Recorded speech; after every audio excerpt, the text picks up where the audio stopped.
Hello! Je vous retrouve cette semaine pour vous raconter comment j'ai transformé un abri de jardin en atelier d'artiste. C'est parti, je vous emmène.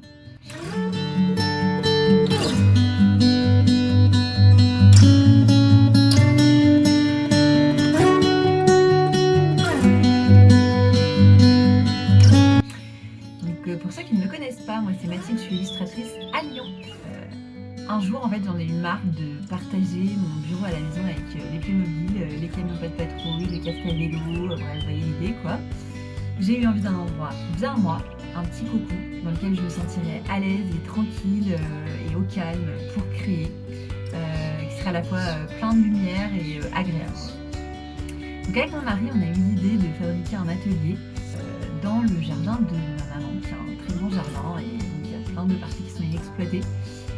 Et donc après quelques recherches, on s'est dit que le mieux c'était de transformer un abri de jardin en atelier. Alors moi je travaille principalement sur tablette graphique, donc j'ai pas besoin de beaucoup d'espace, principalement un bureau qui soit ergonomique, confortable quoi.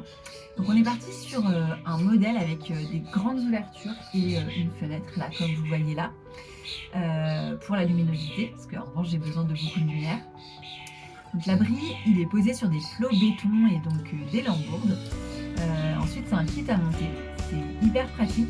On a ajouté une bâche de protection anti-humidité sous le plancher et aussi sous les bardeaux bitumés du toit pour pouvoir bien étanchéifier le tout. Tout le bois a également été passé au vermifuge et hydrofuge pour être protégé. Alors ce qu'on a fait aussi pour étanchéifier, c'est qu'on a ajouté des joints entre les vitres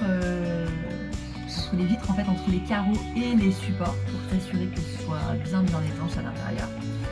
Si vous voulez revoir toute la vidéo du montage où je détaille absolument tout, c'est dans la barre de description.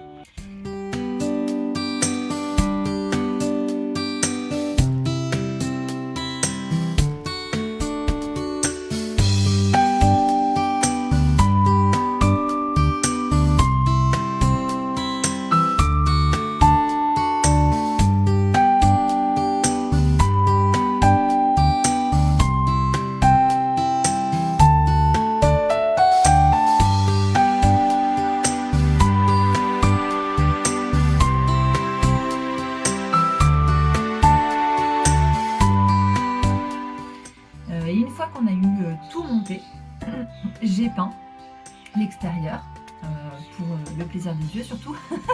J'aime bien choisi la couleur, voilà, et l'intérieur pour la luminosité. Vous pouvez aussi retrouver la vidéo dans laquelle je parle de la peinture. En fait, pour moi, ce qui était surtout important dans cet atelier, c'était de trouver un espace où je puisse faire mon travail correctement. Que ce soit à la fois ergonomique, pratique, inspirant. Et surtout que je me sente bien chez moi, que j'ai vraiment l'impression que ce soit chez moi et pas une cabane de pêcheurs quoi. Donc c'était le challenge et globalement au départ on s'est trouvé avec une boîte vide qu'il a fallu aménager. Donc pour aménager l'intérieur, j'y ai mis évidemment un bureau très ergonomique, très confortable, une chaise de la même façon très confort. Un petit meuble pour pouvoir ranger tout le petit bazar qu'on peut avoir dans un bureau. Et j'y ai mis beaucoup de choses, parce que qui dit atelier d'artiste dit art. Il a fallu que je m'entoure de beaucoup d'objets que j'aime, de beaucoup d'artistes que j'aime. J'ai fait toute une vidéo aussi sur un home tour à l'intérieur de toutes ces petites choses qui font la beauté de l'atelier.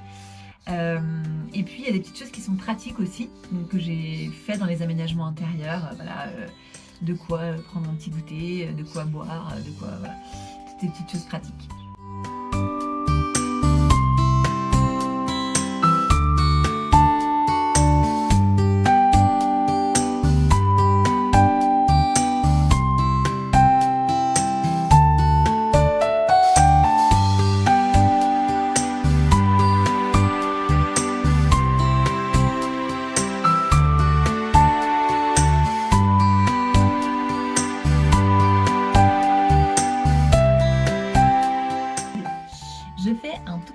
Parce que lorsque j'ai tourné cette vidéo, j'ai oublié de dire quelque chose de très important.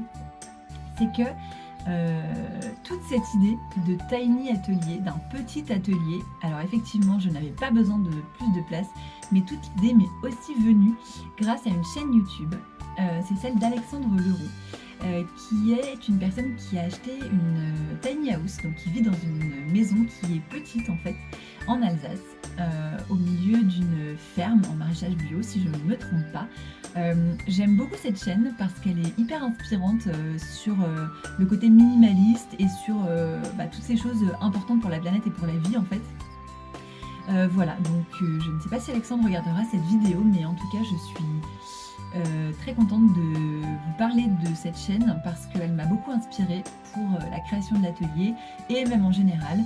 Et je vous invite à aller évidemment la regarder, le lien est dans la description. Ce que j'adore dans cet atelier, c'est qu'il me ressemble, que je peux être très au calme pour faire mon travail et que j'y crée toutes mes petites illustrations de façon hyper sereine. J'espère que cette vidéo vous a plu.